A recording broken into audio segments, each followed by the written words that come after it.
Hello dear students welcome back to our channel. आज आमी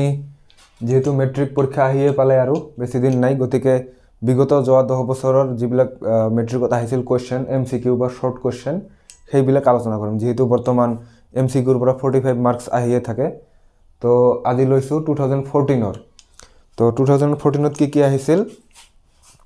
প্ৰথমটো কোৱেশ্চন দিয়া আছে কি যে যদি ax² + bx + c equal 0 যত a not equal 0 এটা দ্বিঘাত সমীকরণ আৰু যাৰ মূলবোৰ সমান তেন্তে কোনটো চৰ্ত হ'ব। মূলবোৰ কি কৈছে সমান বুলি কৈছে, তো মূলবিলাক সমান হলে চৰ্তটো কি আছিল b² - 4ac = 0। এইটো অপশন সি b² - 4ac = 0। এই যেটো b² - 4ac আছে এটো d বুলি সূচিত কৰা হয়। d বুজোৱা হয় b² - 4ac আৰু ইয়াক ডিসক্ৰিমিনেন্ট বা মূলৰ প্ৰকৃতি নিৰ্ধাৰক বুলি কোৱা হয়, বিবেচিকা বুলিও কোৱা হয়, ভেদ নিৰূপক বুলিও কোৱা হয়। এইটোক b² - 4ac আৰু এইটোৰ ভ্যালুৰ ওপৰত ডিপেন্ড কৰি এটা দ্বিঘাত সমীকৰণৰ মূলবিলাক কেনেকুৱা টাইপৰ হ'ব সেইবিলাক নিৰ্ধাৰণ কৰা হয়, যে মূলবিলাক সমান হ'ব নে বাস্তৱ হ'ব আৰু অসমান হ'ব নে কাল্পনিক হ'ব। তো বাস্তৱ আৰু সমান হ'বলৈ হলে b² - 4ac = 0। তো এইটো কেতিয়াবা অলপ কি কৰিও দিব পাৰে যে কি হ'ব লাগে এইটো আমাৰ 0, তাৰ মানে b² - 4ac = 0 হলে মূলবিলাক কি হয় সমান। তো আমি এইটো b² = 4ac বুলিও লিখিব পাৰো। এইবিলাক অলপ ইমপ্লাইজ দি অগা পিছা কৰিলে কৰিব পৰা যাব ইজিলি। আৰু যিবিলাক অপচন দি আছে এইটো এত b² - 4ac > 0 মানে 0 তকৈ ডাঙৰ, তেতিয়া কি হ'ব মূলবিলাক বাস্তৱ আৰু অসমান। এইটো ক্ষেত্ৰত কি আমাৰ বাস্তৱ মানে ৰিয়েল আৰু কি অসমান। এইটোত কি দিয়া আছে b² - 4ac <= 0। এইটো ক্ষেত্ৰত কি হ'ব মূলবিলাক কাল্পনিক, মূলবিলাক কি কাল্পনিক ইমাজিনাৰি বা অবাস্তৱ। মূল নৱৰ্তে বুলিও কোৱা হয় জেনাৰেল ম্যাথমেটিক্সত, কিন্তু এডভান্সড ম্যাথমেটিক্স যিয়ে লৈছে এডভান্সড ম্যাথমেটিক্সত পঢ়িবলৈ পাব যে ইমাজিনারি নাম্বাৰত থাকে, তো সেইবিলাক বেলেগ কথা। আৰু এটো কি b² - 4ac = 0 হলে কি হয় রিয়েল এন্ড ইকুয়াল রুটস। তো আমার option C is the correct answer এক নম্বর কোশ্চেনের বাবে। যে sin θ = হাফ হলে আৰু থিটাৰ ৰেঞ্জটো দি আছে ইমান 0 পৰা 90 ডিগ্ৰী লৈকে। জেনাৰেলি এনেকৈ থাকে 0 পৰা 90 ডিগ্ৰী লৈকে থাকিব তোমালোকৰ। তো থিটাৰ মান কি হ'ব মানে sin কিমান ডিগ্ৰী হাফ sin 30 হাফ। আমি জানো কি sin 30 কি হয় হাফ। তো ইয়াত অপশন কি হ'ব এ sin 30 হাফ। এটা টেবুল বনাইছিল এটা ট্রিগোনোমেট্রির ভিডিওটা যাব পাৰিব যে sin 0 0 sin 30 half sin 45 1/√2 sin 60 √3/2 sin 91 এনেকৈ একটা টেবুল বনোৱা হৈছিল বা তালিকা বনোৱা হৈছিল ট্ৰিগোনোমেট্ৰিৰ ভিডিওটোত। তো এটো যাব পাৰিবা বা যাব পাৰিব। এতিয়া 3 নম্বৰ কোশ্চেনত কি কৈছে যে 4 5 6 3 4 5 2 8 4 2 বিভাজন এটা দি আছে আর বহুলক। ওকে বহুলক একেবাৰে সহজ। এই ক্ষেত্ৰত বহুলক কেনে কইলে বহুলক মানে হল যেটো সংখ্যা আটাইতকৈ বেছিবাৰ ইয়াত আছে। তো আটাইতকৈ বেছিবাৰ কিমান আছে 4 কিমান বাৰ আছে 1 2 3 তিনিবাৰ আছে। 5 কিমান বাৰ আছে 1 2 এতিয়ালৈকে 4 উইনাৰ আছে। 3 কিমান বাৰ আছে মাত্ৰ এবাৰ। 6 এবাৰ আছে 2 দুইবাৰ আছে 8 একবাৰ আছে। তাৰ মানে 4টো আটাইতকৈ বেছিবাৰ আছে একবাৰ দুইবাৰ তিনিবাৰ আছে। গতিকে বহুলক কি হ'ব বহুলক হ'ব 4। ইয়াতে আমাৰ 4 আছিল, তো অপশন সি 4 হ'ব উত্তৰ। আৰু এবাৰ কৈছো বহুলক মানে কি যে যেটো সংখ্যা আটাইতকৈ বেছিবাৰ আবিৰ্ভাৱ হ'ব। ইয়াত কি আছে আটাইতকৈ বেছিবাৰ আবিৰ্ভাৱ হোৱা 4 কিমান বাৰ আছে তিনিবাৰ, আৰু বাকি যিবিলাক সংখ্যা দি আছে সেইবিলাক তিনিবাৰ নাই এটা সংখ্যায়। গতিকে ইয়াত শুদ্ধ উত্তৰ হ'ব 4। আচ্ছা নেক্সট কোশ্চেন কি কৈছে যে যদি কোনো এটা ঘটনা ইৰ বাবে pe = 0.11 যদি pe বাৰে ই ঘটনাটো নঘটা বুজায় তেন্তে pe বাৰৰ মান কিমান। pe বাৰ ইয়াত বাৰ দিয়া নাই নেকি, ইয়াতে বাৰ হ'ব। ইয়াৰ মান কিমান এটো উলিয়াব লাগে। একেবাৰে সহজ। তো একেবাৰে সহজ কেনেকৈ কৰিম আমি কি জানো যে সম্ভাৱিতাৰ ক্ষেত্ৰত আমি এটা বস্তু জানো যে PE প্লাছ PE বাৰ যোগ দিলে কিমান হয় ইকুৱেল হয় 1 মানে কিবা এটা ঘটনা ঘটাৰ সম্ভাৱিতা আৰু সেই একে ঘটনাটো নঘটাৰ সম্ভাৱিতাৰ সমষ্টি কিমান হয় 1 তো ইয়াত ভ্যালু পুট কৰিলে বাকি পাই যাম PE বাৰ উলিয়াব লাগে আমাক ইয়াৰ মান দি আছিল এইখিনি 0.11 দি আছিল তো ইয়াৰ পৰা PE bar will be 1 minus 0.11 তার মানে 0.89 তো মাইনাস করাটো একেবারে সহজ 0 মাইনাস করে দিলে হল মাইনাস করে দিলে কিমান হবে 0.89 হবে গতিকে উত্তর আমার কি হয়ে যাব অপশন সি 0.89 নেক্সট কোশ্চেন দিয়েছে 5 নম্বর মূল বিন্দুর পৰা -3,4 বিন্দুটোৰ দূৰত্ব এটো কিমান চ্যাপ্টাৰত আছিল চ্যাপ্টাৰ নাম্বাৰ 7.1 দূরত্ব সূত্র ডিস্টেন্স ফর্মুলা কি আছিল যে যদি দুটো বিন্দু দিয়া থাকে এটা বিন্দুর স্থানাঙ্ক যদি x1, y1 হয় আনটো বিন্দুর স্থানাঙ্ক যদি x2, y2 হয় তেতিয়া এই বিন্দু সংযোগে যেটো দূরত্ব আছে বিন্দু দুটাৰ মাজৰ অৰ্থাৎ এই ৰেখাখণ্ডটোৰ দৈর্ঘ্য কি আছিল ফর্মুলা যে x1 - x2 whole squared plus y1 - y2 whole squared under square root the whole things is under square root তো ইয়াত আমার মূল বিন্দু বুলি কৈছে মূল বিন্দু মানে কি মূল বিন্দু হওয়ার অর্থ কি যে মূল বিন্দুর স্থানাঙ্ক কিমান 0,0 আর এটা বিন্দু দিয়া আছে এটো কিমান 3,-3,4 তো এই ফর্মুলাত বহাই দিলে হল তো ইয়াত 0 বুলি ধৰি ললো x1 তারমানে 0 মাইনাস এটো কিমান হ'ব -3 ওকে এটো সেকেন্ড ব্র্যাকেট দিব লাগিব প্লাস এটো কি হ'ব 0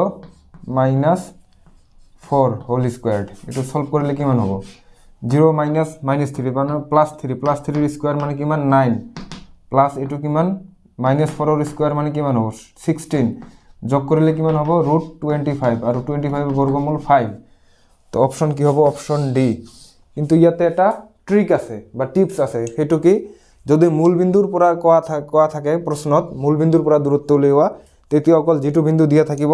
হেতুৰ স্কয়াৰ ৰুট কৰি দিলে হল যোগ কৰি তাৰ মানে ইয়াত কি হ'ব অকল আমি যদি এটো কাম কৰো যে কি দিয়া আছে -3 তো -3 এৰ স্কয়াৰ প্লাস 4 এৰ স্কয়াৰ কৰি দিলে উত্তৰ একে আহিব -3 স্কয়ার করা মানে 9 এটো কিমান 16 25 এর রুট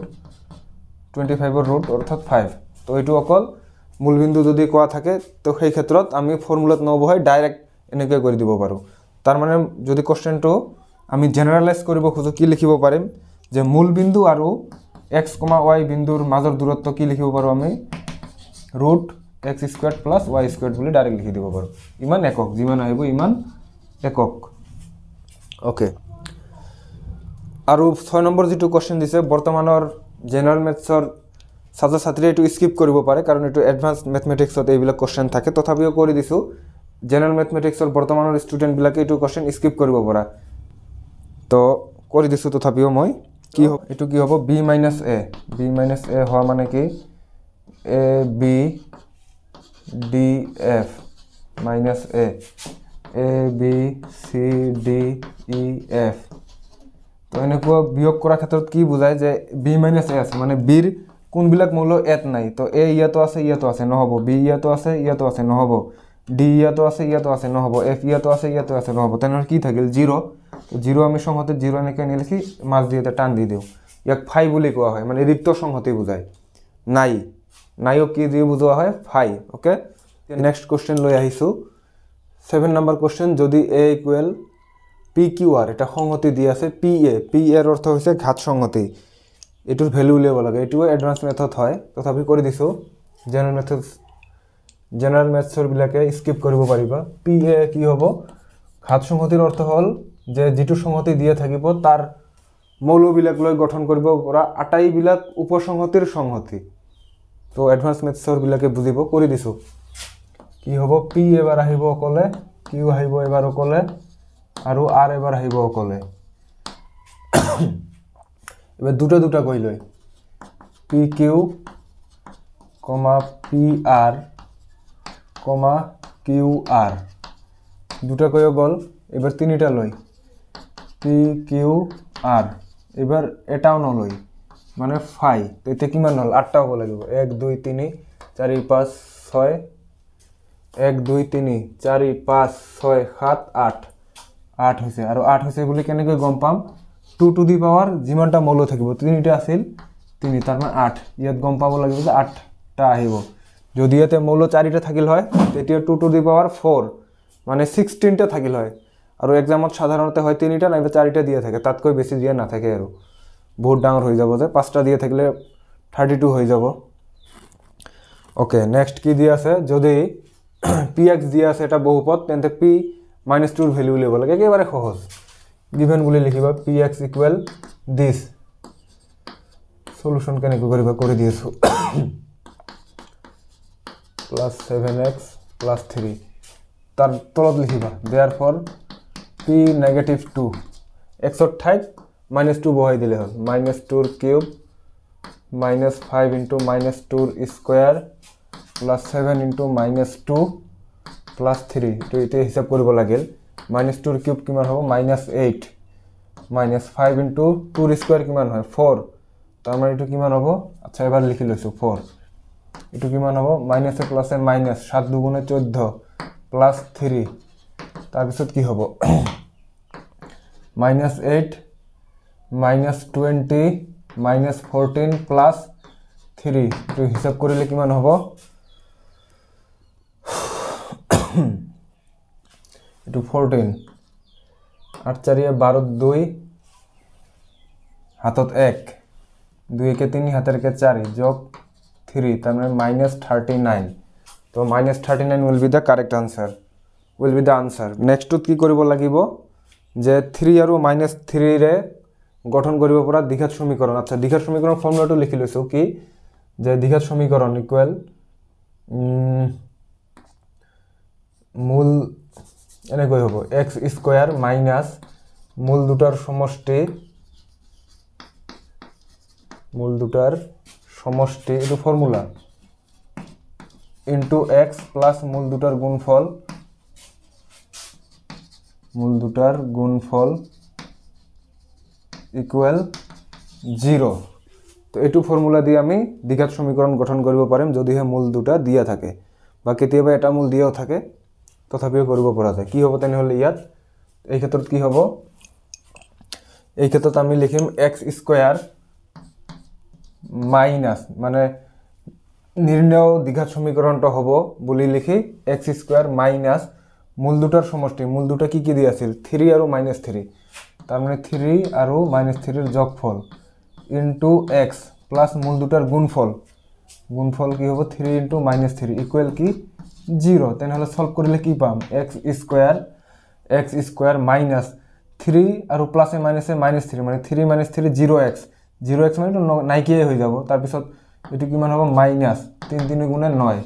ইকুয়াল 0 তার মানে x² - 9 ইকুয়াল 0 এটোই হ'ব আমাৰ উত্তৰ তাৰ পিছত কি কৈছে 8 সেন্টিমিটাৰ দীঘল 6 সেন্টিমিটাৰ বহল আৰু 3 সেন্টিমিটাৰ উচ্চ আয়তীয় ঘনকৰ বা আয়ত ঘনকৰ পৃষ্ঠকাল একেবাৰে সহজ ইয়াত কি দিয়া আছে আমাৰ ইয়াত l মানে দিগ 8 সেন্টিমিটার b দিয়া আছে 6 সেন্টিমিটার উচ্চতা দিয়া আছে 3 সেন্টিমিটার এটাকে নির্ণয় আয়তীয় ঘনকটোৰ পৃষ্ঠকালি বুলি লিখিবা কি হ'ব 2 * lb plus bh plus hl এটো ফর্মুলা বহাই দিলে হল 2 * lb 8 * 6 plus bh 6 * 3 plus hl মানে 3 * 8 ইমান সেন্টিমিটার স্কয়ার এটো সলভ কৰিলে কিমান আহিব 2 * 6 8 গুণে 48 3 6 গুণে 18 এটো মান হয় 24 2 * এইটা যোগ দিলে কিমান হ'ব 90 ইমান সেন্টিমিটার স্কয়ার 180 সেন্টিমিটার স্কয়ার এটো তো সেন্টিমিটার স্কয়ার হবে তার মানে 180 সেন্টিমিটার স্কয়ার আচ্ছা তার পিছত দিছে নিম্নলিখিত বিভাজনটোৰ পৰা মধ্যমা উলিওৱা তো নিম্নলিখিত বুলি কৈছে যদি এফালে লিখিছো ঠাই বছোৱাৰ কাৰণে তো ইয়াত কি বস্তু দিয়া আছে 15 8 কিবা কিবি দিয়া আছে তো এইবিলাক প্ৰথমতে কি কৰিব লাগিব যে প্ৰদত্ত তথ্যখিনি ঊৰ্ধ্বক্ৰমত সজাই পাওঁ বুলি লিখিব লাগিব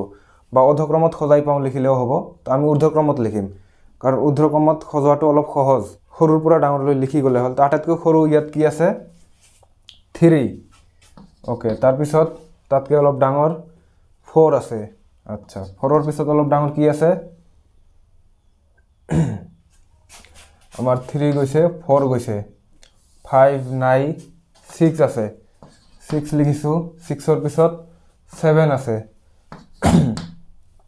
7 লিখিছো 7ৰ পিছত আছে 8 লিখিলো 8ৰ পিছত আছে 9 লিখা হ'ল 9ৰ পিছত আছে 10 লিখা হ'ল 10ৰ পিছত আছে কিমান 11 12 তাৰ পিছত 15 তো মধ্যমা মানে কি একেবাৰে মাজত থকা সংখ্যাটো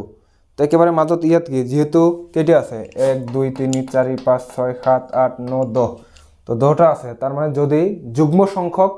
সংখ্যা থাকে যুগ্ম সংখ্যা মানে জোড়া সংখ্যক সংখ্যা আছে 10টা আছে যুগ্ম সংখ্যক সংখ্যা তো তেতিয়া একেবাৰে মাজত উলিয়াব নোৱাৰিম মাজত দুটা থাকিব কেনে কয় এইবিলাক আতৰাই দিলো মাজত একেবাৰে লাষ্টত গৈ কি থাকিল দুটা থাকিল তো দুটা যদি থাকে তেতিয়া মাজৰ পৰা কেনেকৈ উলিয়াম মধ্যমা বুলি লিখিম মধ্যমা ইকুৱেল কি হ'ব এই দুটাৰ গড় ললে হল মানে 8 + 9/2 যেহেতু দুটা 2 ভাগ 17/2 8.5 এটুই হ'ব আমাৰ মধ্যমা আৰু কথাৰ কথা যদি ইয়াত 9টা থাকিল হয় তেতিয়া এটু ধৰি ললো ন তেতিয়া একেবাৰে মিডলত ইজিলি উলিয়াব পাৰিলো হয় 1 2 3 4 5 6 7 8 9 তেতিয়া 1 1 এটু যাব এটু যাব এটু যাব মাজত থাকিল 8 তো অযুগ্ম সংখ্যক থাকিলে ইজিলি উলিয়াব পাৰো আৰু জোড়া সংখ্যক দিয়া থাকিলে মাজত দুটাৰ গড় ললে হল ইমানো কঠিন নহয় ওকে নেক্সট কি দিয়া আছে যে এই তথ্যৰাজিৰ মধ্যমা দিয়া আছে কিমান 12 তথ্যৰাজিৰ মধ্যমা নহয় মাধ্য হ'ব লাগিল হৈছে ঠিক আছে ইয়াত তথ্যৰাজিৰ মধ্যমা নহয় মাধ্য হ'ব লাগিব মাধ্য কোশ্চেনটো লিখোতে অলপ ভুল হৈছে তো দিয়া আছে এইখিনি কি এই তথ্যৰাজিৰ মাধ্য দিয়া আছে 12 মাধ্য মানে এক প্ৰকাৰ গড় তেতিয়া x ৰ ভ্যালু উলিয়াব লাগে তো মাধ্য কেনেকৈ উলিয়াম আমি কি কৰোঁ আমি সলিউশন according to question মাধ্য কেনেকৈ উলিয়াও যোগ কৰি যিমানটা সংখ্যা থাকে সেইটো ভাগ দিব লাগিব 12 + x + 10 19 1 2 3 4 5 6 তার মানে 6টা আছে যেহেতু 1 2 3 4 5 6 তেনেহলে 6 দি ভাগ দিব লাগিব ভাগ দিলে আমাৰ মাধ্য পাই যাম মাধ্য কিমান বুলি কৈছে 12 তো এতিয়া ইয়াৰ পৰা এইবিলাক যোগ দিলে কিমান হ'ব 9 6 15 15 2 17 17 আৰু 5 22 22 2 হাতত 2 1 1 2 3 4 5 2 7 প্লাস x এটা আছিল এ প্লাস x লিখিছো ইকুৱেল ইমান আৰু তাৰ পিছত কি হ'ব তাৰ মানে 72 প্লাস x ইকুৱেল বজ্ৰ পূৰণ দিলে 6 12 গুণ 72 তাৰ মানে x ইকুৱেল 72 - 72 ইকুৱেল 0 তাৰ মানে x ৰ ভ্যালু কিমান আহি গ'ল আমাৰ 0 তো মাধ্য যদি 12 হয় তেতিয়া আমাৰ ভ্যালু আহিব x ৰ কিমান 0 ওকে x ৰ ভ্যালু আহি গ'ল আমাৰ 0 তো আগৰ এসএসএলসিত মোটামুটি 12টা মান কোশ্চেন শর্ট কোশ্চেন দিয়া আছিল তো তথাপিও এটা বোনাস কোশ্চেন লৈছো এটো শর্ট কোশ্চেন আৰু ইম্পৰ্টেন্ট বুলি ভাবিলো কাৰণে ললো